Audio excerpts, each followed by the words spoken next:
Hello दोस्तों, मैं हूं अभिषेक शर्मा और स्वागत है आपका मेरी एक और वीडियो में। आज हम बात करेंगे कुंडली के एक और बहुत इम्पॉर्टेंट टॉपिक के बारे में। मैंने अपनी लास्ट वीडियो में आपको बताया कि कैसे आप पता करें कि कौन सा प्लैनेट आपकी कुंडली में आपको अच्छे रिजल्ट देगा और कौन सा प्लैनेट आपको नेगेटिव रिजल्ट देगा। अब बात करेंगे कि कौन सा प्लैनेट किस राशि में बैठकर उच्च का हो जाता है और किस राशि में बैठकर नीच का हो जाता है। अगर प्लैनेट उच्च का हो जाता है किसी राशि में बैठकर तो वो पॉजिटिव रिजल्ट देता है और नीच का हो जाता है तो वो नेगेटिव रिजल्ट देता है। तो बात करेंगे कुंडली विवेचन से कैसे पता करें कि कौन सा प्लैनेट आपको अच्छे रिजल्ट देने वाला है और कौन सा प्लैनेट आपको बुरे रिजल्ट देने वाला है। देखिए, प्रॉब्लम से आपको बिल्कुल घबराना नहीं है, क्योंकि गीता में भगवान श्री कृष्ण ने लिखा है कि मैंने संसार में कोई दुख बनाया ही नहीं। व्यक्ति दुखी है तो सिर्फ अपनी अज्ञानता के कारण। मतलब अगर मैं किसी प्रॉब्लम में हूँ तो मैं उस प्रॉब्लम से दुखी नहीं हूँ, मैं इसलिए दुखी हूँ क्योंकि मुझे उसका सॉल्यूशन नहीं पता है। तो जब हमें प्रॉब्लम के सॉल्यूशंस पता होते हैं तो हम उसका सॉल्यूशन निकाल लेते हैं, उसमें कोई प्रॉब्लम नहीं आती हमें। यहाँ पर मैंने सभी राशि और उनके स्वामी मेंशन किए हुए हैं। कितने डिग्री में प्लैनेट कितने % रिजल्ट देने वाले हैं ये भी मैंने मेंशन किया हुआ है। ग्रहों की मित्रता और शत्रुता भी मेंशन है, और किस राशि में कौन सा प्लैनेट उच्च का हो जाता है और कौन सा प्लैनेट नीच का, वो भी लिखा हुआ है यहाँ पर मैंने। अब बहुत कम टाइम में आपको सिंपल तरीके से इसके बारे में बताऊँगा मैं। यहाँ पर आप देख सकते हैं सभी राशियाँ, उनके नंबर्स और उनके स्वामी, कौन सी राशि के कौन से स्वामी हैं, इनके नंबर्स भी फिक्स रहते हैं।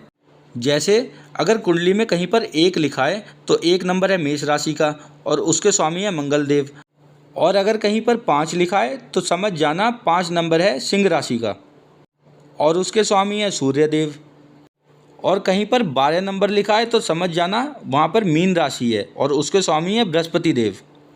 आपको मैंने ये भी बता दिया है कि 0 से 6 डिग्री में 25% रिजल्ट मिलेंगे, 6 से 12 में 50%, 12 से 18 में 100%, 18 से 24 में फिर से 50%, 24 से 30 में 25%, और अगर किसी प्लैनेट की डिग्री 0, 1 या फिर 29 या 30 है तो इस कंडीशन में रिजल्ट मिलते हैं 0%। और आपको ग्रहों की मित्रता और शत्रुता समझनी भी बहुत ज़रूरी है।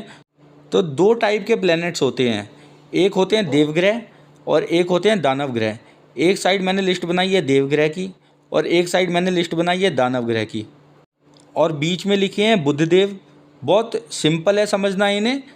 सभी देवग्रह आपस में बहुत अच्छे मित्र हैं क्योंकि एक ही कैटेगरी के हैं, और सभी दानव ग्रह आपस में मित्र हैं क्योंकि वो भी एक ही कैटेगरी के हैं। लेकिन देवग्रह की दानव ग्रहों से शत्रुता है क्योंकि ये अलग अलग कैटेगरी के हैं, और दानव ग्रह की देवग्रह से। अब बात आती है बुध ग्रह की, तो इनका रोल भी बहुत सिंपल है। इनकी सभी से बनती है, बस चंद्रमा और सूर्य से नहीं बनती। इतना समझ आ गया होगा आपको।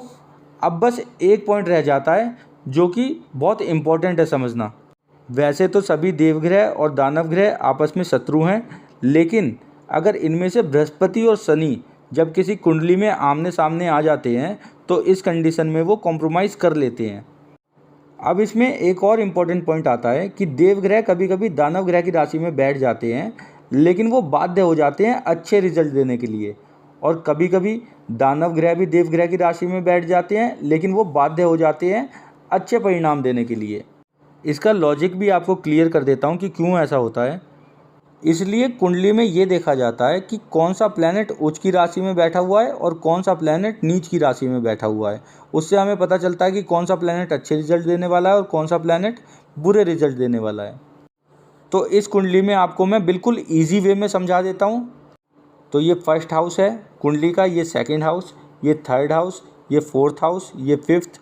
इस तरीके से मैंने सभी 12 हाउसेस के जितने 12 हाउसेस होते हैं सभी के मैंने नंबर्स लिखे हुए हैं यहाँ पे, कौन से हाउस को कौन सा नंबर दिया गया है। ये नंबर्स हमेशा कुंडली में सभी कुंडलियों में फिक्स रहते हैं, लेकिन राशियाँ चेंज हो जाती हैं।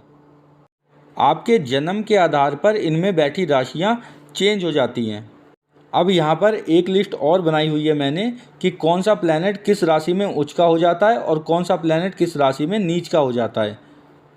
अब इसमें यह भी देखना पड़ता है कि अगर कोई प्लैनेट उच्च की राशि में बैठा है और अगर उसकी डिग्री कम या फिर 0 हो जाती है तो मृत अवस्था में हो जाएगा वो, मतलब वो रिजल्ट्स नहीं देगा, 0% रिजल्ट देगा क्योंकि उसमें पावर ही नहीं है। लेकिन पावर इंक्रीज़ भी कर सकते हैं। उसका तरीका भी मैं बताऊंगा आपको। इनमें से अगर बात करें सूर्य की, तो सूर्य की जहाँ भी 7वीं दृष्टि होगी वहाँ ये नीच के हो जाएंगे। तो सूर्य बैठे हैं यहाँ और यहाँ से 7वीं दृष्टि इनकी होगी यहाँ, और यहाँ लिखा है 7 नंबर जो कि है तुला राशि। तो तुला राशि में ये नीच के हो जाएंगे। आप सिर्फ इस चार्ट को समझ लीजिए। इस चार्ट के अकॉर्डिंग कोई भी प्लैनेट कुंडली में जहाँ बैठा है वो वहाँ से अपनी 7वीं दृष्टि डालेगा, और जो उसकी 7वीं दृष्टि होगी उस हाउस में जो नंबर लिखा होगा उसमें वो प्लैनेट नीच का हो जाएगा। जैसे इसमें मंगल यहाँ पर बैठे हैं तो इनकी 7वीं दृष्टि कहाँ पर होगी, यहीं से गिनेंगे 1 2 3 4 5 6 7। तो इनकी 7वीं दृष्टि होगी इस हाउस में, और इसमें लिखा है 4 नंबर जो कि है कर्क राशि का। तो कर्क राशि में जब भी मंगल होंगे वो हमेशा नेगेटिव रिजल्ट देंगे, कभी अच्छे रिजल्ट नहीं देंगे। तो ऐसे आप पता कर सकते हैं कि कौन सा प्लैनेट कौन सी राशि में उच्च का होता है जो पॉजिटिव रिजल्ट देता है, और कौन सा प्लैनेट किस राशि में नीच का हो जाता है जो कि नेगेटिव रिजल्ट देता है। अपनी लास्ट वीडियो में मैंने आपको बताया था कारक ग्रह और मारक ग्रह के बारे में, और ये भी समझाया था कि कैसे कुंडली से आप अपने कारक ग्रह को पता कर सकते हैं जो कि आपको अच्छे रिजल्ट देंगे, और कैसे आप कुंडली से मारक ग्रह को पता कर सकते हैं जो कि आपको नेगेटिव रिजल्ट देंगे। लेकिन उच्च का ग्रह और नीच का ग्रह समझकर आप पता लगा सकते हैं कि कैसे कारक ग्रह बाध्य हो जाते हैं नेगेटिव रिजल्ट देने के लिए, और कैसे मारक ग्रह बाध्य हो जाते हैं पॉजिटिव रिजल्ट देने के लिए। इसलिए ये चार्ट समझना आप लोगों को बहुत ज़रूरी है।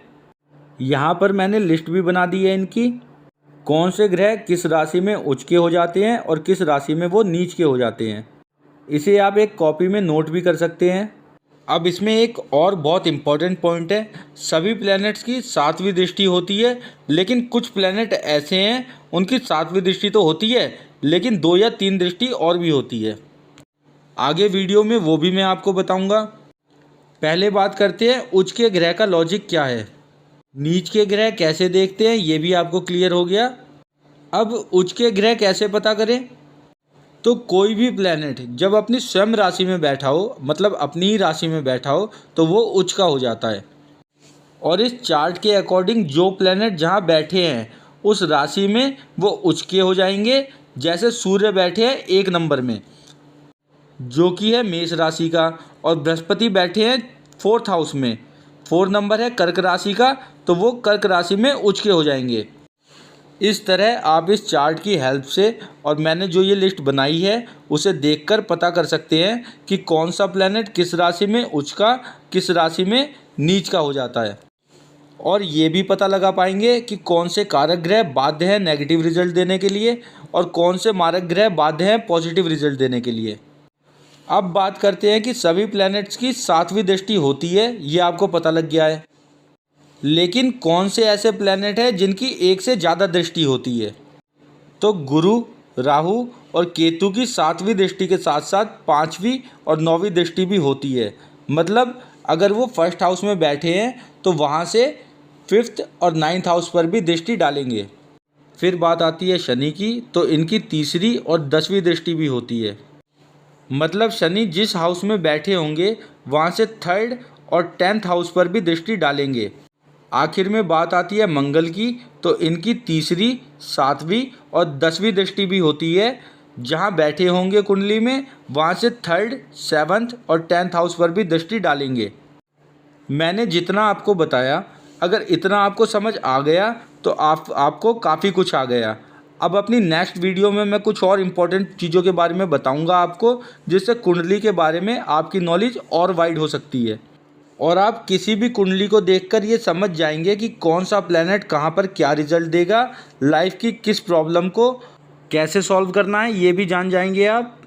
अगर आपको ये वीडियो समझ आया तो वीडियो को लाइक करें, मेरे चैनल से जुड़ने के लिए इसे सब्सक्राइब करें, और इस वीडियो को अपने फैमिली और फ्रेंड्स के साथ भी शेयर करें। जल्दी मिलते हैं एक और नई लर्निंग वीडियो के साथ, तब तक के लिए गुड बाय।